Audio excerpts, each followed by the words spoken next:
Can we truly harness this creative power that lies dormant within us? Can we mold and shape our inner world with such clarity, precision, and emotional conviction that the outer world, like a loyal mirror, has no choice but to reflect our internal masterpiece?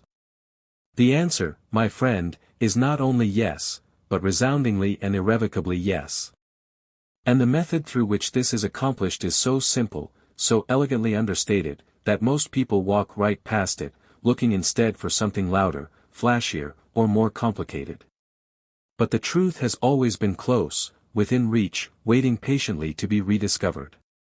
That truth is this: your imagination is not just a whimsical escape or a tool for idle fantasy. No. It is the workshop of God, the divine engine of creation itself. When you engage your imagination, fully, deliberately, emotionally, you are performing the most powerful act of creation available to human beings. You are not merely thinking, you are embodying, assuming, transforming. You are stepping into the dimension of cause. You are no longer a passive observer of life, you are the conscious author of it. Imagine for a moment closing your eyes, not to sleep, but to awaken. You see a scene, a moment, a circumstance that represents your deepest desire fulfilled. You feel the environment, the air around you, the texture of the chair you're sitting in, the sound of voices congratulating you, the subtle thrill in your chest. You smell the room. You hear the laughter. You sense the joy not as a wish, but as a fact. And in that sacred moment, where the mind no longer argues against the possibility, where logic is suspended and emotion runs free, you have entered the state. And that, my friend, is the key. The state you occupy, mentally, emotionally, imaginatively, is what dictates the script of your outer life. Neville Goddard called this living from the end. You must feel as if it's already done. Because to the subconscious mind, there is no difference between what is vividly imagined and what is physically experienced. That's why fear creates more things to fear. That's why insecurity creates circumstances that reinforce insecurity. But here's the miracle: the same law that binds can also liberate. When you step into the feeling of the wish fulfilled, truly step into it, you are planting the seed that must grow into your reality. Now ask yourself, if I were already the version of me who had everything I desired, how would I feel when I woke up in the morning? How would I carry myself into the world? What conversations would I have? What would I be too secure to chase? What would no longer bother me? This isn't a game of pretending or faking, it's a game of being. You're not hoping anymore. You're not wishing. You are being.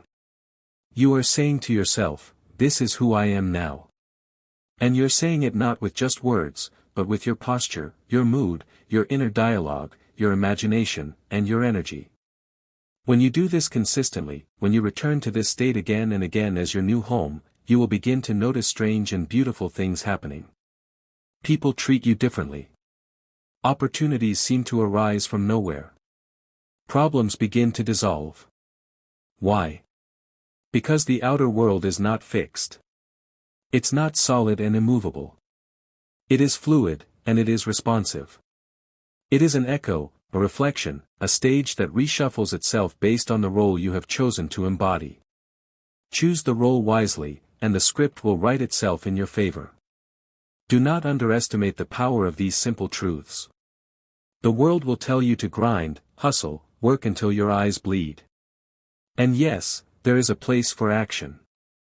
But action without imaginative alignment is like rowing a boat with no rudder, lots of effort, but no direction.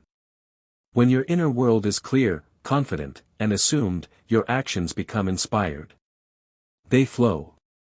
They attract. They magnetize. The right people show up. The perfect timing unfolds. You say the right words without even thinking. That is not magic, it is law.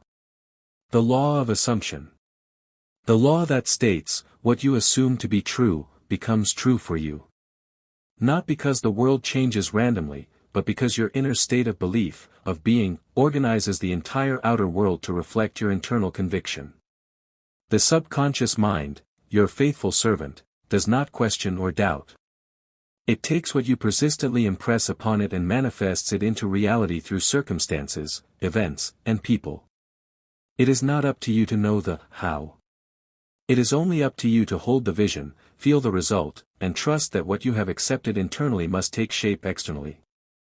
This is not wishful thinking. This is deliberate creation. This is your divine inheritance. For you were made in the image of a creator, and the tool of creation placed into your hands was not brick or mortar, it was your imagination. You can build cathedrals of joy, abundance, love, and success within your mind, and if you remain loyal to that inner vision, the outer world will bend and shape itself to match it. It may come subtly. It may come suddenly. But it will come. And this is the greatest secret: the world outside of you is not the cause, it is the effect. The root of your life is hidden in consciousness, and the fruit appears in your world. Tend the root, and the fruit will flourish. Neglect the root, and the fruit will wither. And so I ask you now, what are you imagining when no one is watching? What inner conversations are you having? What scenes are you replaying? Are they aligned with who you wish to be, or who you've been taught to settle for? Begin today to craft a new inner world. Start small if you must. Imagine a simple scene, a conversation, a success, a joyful moment. Enter it fully, nightly, before sleep. Let your last thoughts be ones of victory and peace. And then carry that feeling into your day, silently knowing that something has shifted. You may not see it yet, but you will feel it. That feeling is the evidence that the unseen is becoming seen. And when doubt tries to creep in, as it inevitably will, do not fight it. Simply return to your scene. Reassume the state. Reignite the feeling. You are not trying to convince the world. You are convincing yourself. And once you do, the world will reflect that new conviction back to you in ways that will feel like destiny, luck, even miracles, but they are not. They are simply the result of your inner alignment. You don't need to beg for change. You don't need to wait for a sign. The sign is your desire. It is the whisper of your higher self calling you to remember who you really are. And who you are is not defined by your bank account, your circumstances, your past failures, or your current limitations. Who you are is infinite potential wrapped in human skin. You are the author, not the character. You are the scriptwriter, not the actor bound by direction. So write well. Imagine boldly. Feel deeply. And live as if it were already done. Because in the realm of imagination, it is done. The moment you accept it, believe it, and assume it, it begins to take shape. Not because you forced it, but because you finally aligned with it. So the next time you find yourself questioning, when will it happen? How will it happen? Remember that the when and how are none of your business. Your only task is to assume the state of the fulfilled desire and dwell in it long enough that it becomes natural to you. When it feels normal, when it feels like home, it will manifest. Because the outer world must reflect the inner state. It is law. And imagination is the gateway to this transformation. It is the bridge between the invisible and the visible. It is the portal through which all things are born. So close your eyes not to escape, but to create.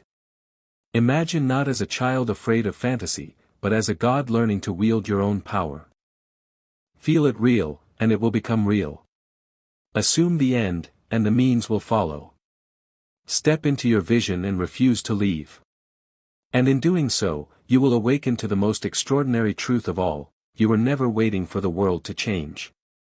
The world was always waiting for you.